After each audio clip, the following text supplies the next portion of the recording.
the Wolfhound, SDT-58 Vlkodav, also known as Lišák or Fox on the Russian server. Even though that's a heavy, this is a medium. This is a 122 twin-barreled medium tank compared to a 130 twin-barreled heavy on the Russian server. Has different side skirts, different machine gun placements, but tow cables, tools are a little bit different, but it's the same vehicle, just different arbitrary stats. It plays aggressively, but double shotting has better dispersion similar to the SFAC 105, but not as good accuracy. It doesn't get the accuracy bonus compared to the French tank destroyer in the double shot mode. So prep time and lock time should be better than the Russian server. But yeah, we don't have all the stats. The new UI sucks. So they nerfed the horsepower per ton ratio on this thing compared to this, the Lišák. It's token tank, infinite large repair kit, but different gun, not as big side skirts, and different machine gun on top. So practically the same vehicle, just this thing has more armor at the cost of mobility and DPM and other stuff. But yeah, less DPM, worse gun handling, but better hull armor, better turret armor, worse top speed and engine power. So originally we gone through this vehicle back in April of this year, and I rated it highly, 6.5 to 7.5 depending on armor. It is the Lišák, the Fox, just different guns, side skirts, machine gun difference, heavy tank to a medium tank, 130 to a 122, more DPM, better accuracy, aim time.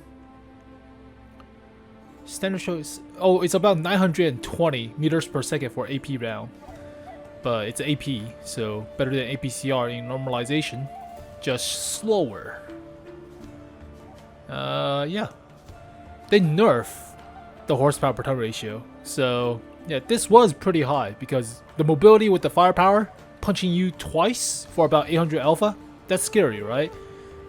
And they nerfed it. So it takes longer to reload, not as high of a DPM, but that's still pretty good, 2500 for a double shotting gun. That's still pretty good. Buff the accuracy, just nerf the DPM. Health is the same, armor is the same, troll-ish turret front, not as good hull front, but definitely not as strong as the Russian server heavy tank version. Nerf the horsepower per ton ratio by 1 and the reverse speed by 2 kilometers per hour. So you need to have turbocharger, right? You need to have turbocharger. Camo is very mediocre. View range is below average. Same for the radio, but you're playing this as a support. Sometimes trolling a few shots and belting a few on the upper plate. It's a well-sloped upper plate, but not as thick. So they buff the credit cost of regular rounds, AP round, but as you see, the shell velocity is not the fastest, so make sure you lead your shot. They buff the high explosive shell cost, but nerf the explosion radius and the penetration by 8mm. You don't really carry that many high explosive rounds on double shots, right? At least like 2 or 4 rounds of the double shot high explosive, but not too many high explosive shell with this vehicle. So yeah, this thing seems pretty decent, but in the double shot mode you get practically no dispersion if you equip vertical stabilizer with this thing. Yeah, very good. It's not as good as the SFAC 105. That thing gets an accuracy bonus in the double shot. So while prepping to double shot, when you're firing the double shot, it has better accuracy and dramatically better dispersion. So they really want you to double shot with this vehicle, right? But the Vlkodav doesn't get the accuracy bonus. It only gets a dispersion bonus from double shotting. So it's still a highly rated vehicle, I feel. I mean, the horsepower per ton ratio is still good, right? I mean, the top speed hasn't gotten nerfed, and the armor is still very troll. So upper plate will auto bounce. It's 45mm, but a very good angle and well sloped 130. So very troll upper plate. Bottom plate is about 200, so it could bounce a few from lower tier vehicles or light tanks. Turret front is also kind of troll, 240, 230, 180. The mantlet is thick, don't shoot the mantlet. Cupola is sliver, and what about 142, 150? Yeah, it's a sliver. So hull down with this vehicle is not bad, and 8 degrees gun depression as well. Side skirts is more prominent than the Russian server version. So it's only 60 though for the side armor, so I wouldn't expect too much from side scraping. But yeah, let's play a match. So I would say turbocharger, obviously. Vertical stabilizer, optics. This will help out with your field mods, putting optics as well. But aim time I feel is good. You could have better accuracy, but I feel dispersion while moving is more important when they double shot, right? Even though you do get a buff to the double shotting dispersion, I say normal dispersion is still kind of if. That's still kind of if, right? So put a vertical stabilizer will help, especially for a turret traverse dispersion. But yeah, optics and turbocharger will help. So let's play a match, and one and done as always. Hopefully no camping, base camping tortoise as I saw in the Sentinelle video. Alright, I'm going in sequence, so where the hell is the actual crew? Let's see. All the press account crew members have garbage crew skills. Like, they are all the same. I changed one. Where's the better top speed? And there it is. So I should still play this thing a little bit more reserved, but I can still tank a few more hits than the Sentinel. And it has better camo as well, so I should be a little bit more aggressive playing with this thing. But learning how to prep the double shot and using it effectively is also important.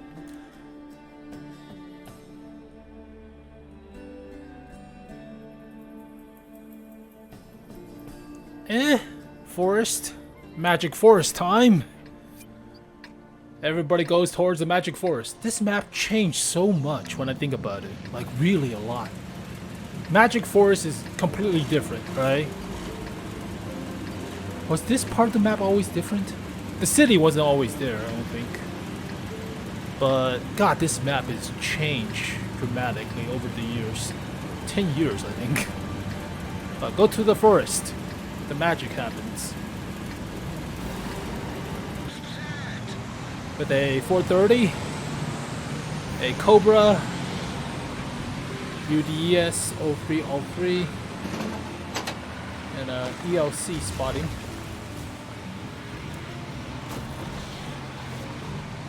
Cubla's not that big, right? I just need to be a little bit more reserved. This is not as fast as a French autoloader, of course, or it's not autoloader, whatever, you know what I mean.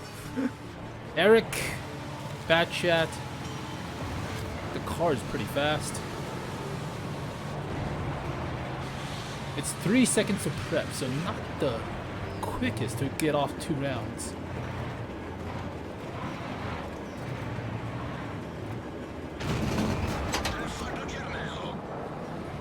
They didn't even spot me from that range? That's great.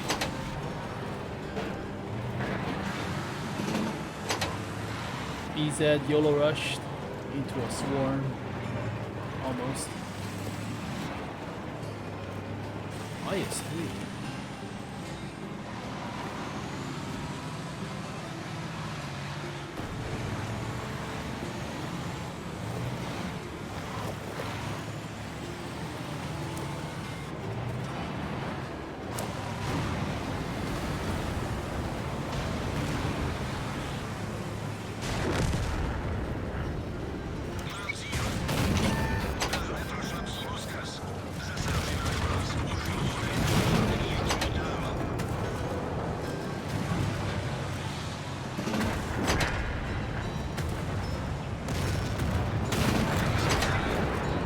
This was stupid, but whatever, we did it.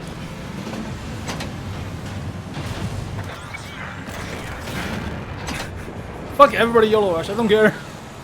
Bounce a heat round off of the mantlet, thank God. That was just stupid. I just like, oh fuck everybody YOLO rush. IS-3.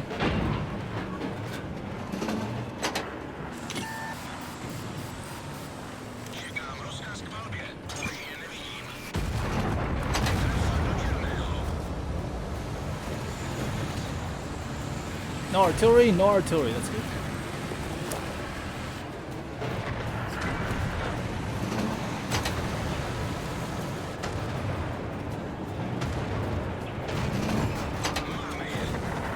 Alright, no, this is stupid.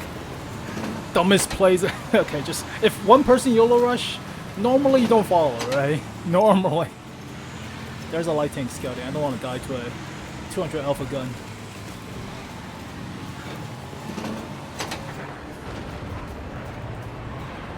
Shot.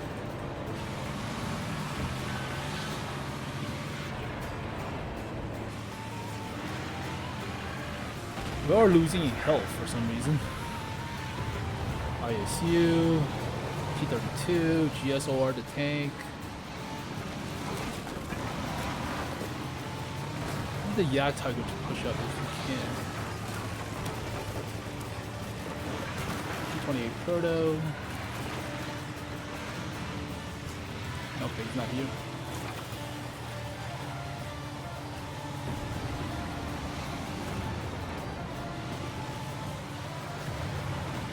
Okay, Scout is also not here.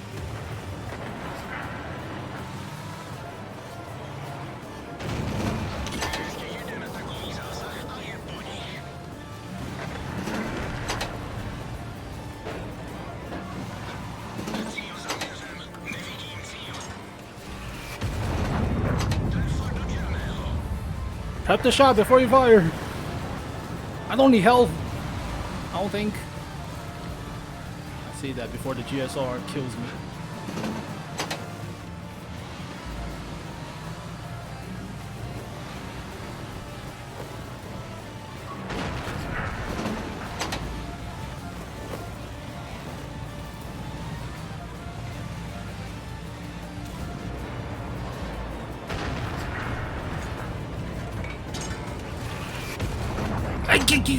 I was greedy!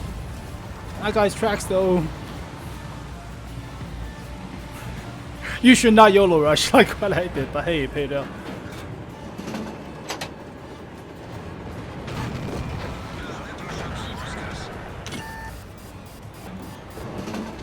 He's stuck. Got a dead radio too. That was stupid. Don't do what I did. I just wasted most of my health. Playing like a KR1. Ugh. Want to ram one freaking batch and it costs you most of your HP. Thank God I bounced the high explosive in the tank off the DZT, but god damn, that was stupid.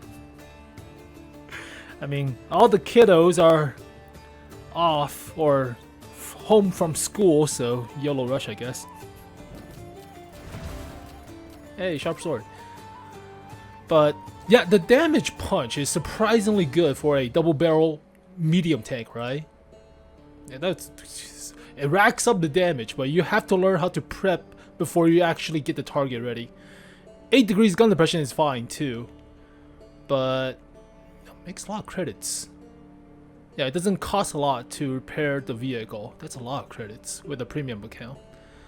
But yeah, it feels good. Even though I play like an idiot. Don't do what I did. Don't YOLO rush and follow after a UDES and he got himself killed and you'll basically be next.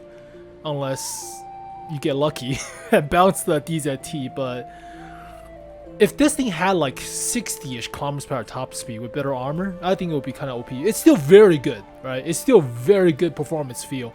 But I feel it's like a... I think it's good. 6.5. The gun barrel is different. Yeah, the gun barrel is slightly different.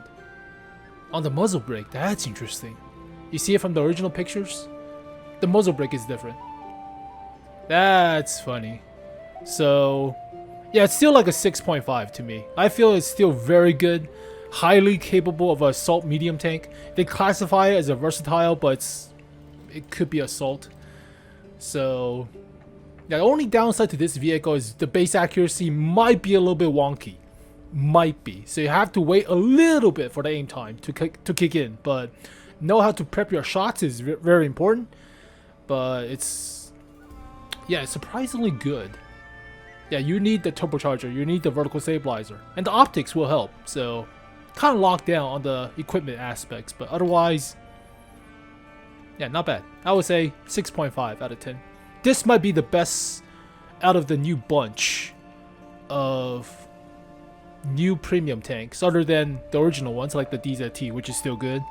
I don't know how good the 590 is, but when I played it, it sucked.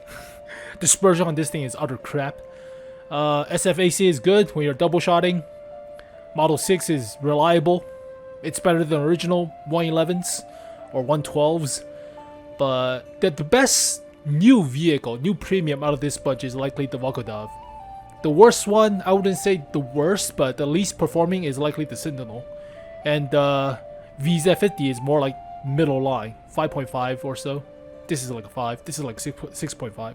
Well, there we go, folks. The Vlkodav, the all new vehicles. So we should be getting the common test soon, and we should be getting the assembly shop, the third assembly shop, if we are following a pattern.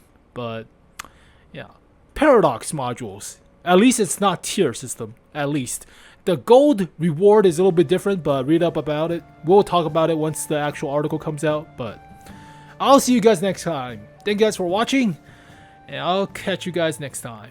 Peace. いつものように過ぎる日々に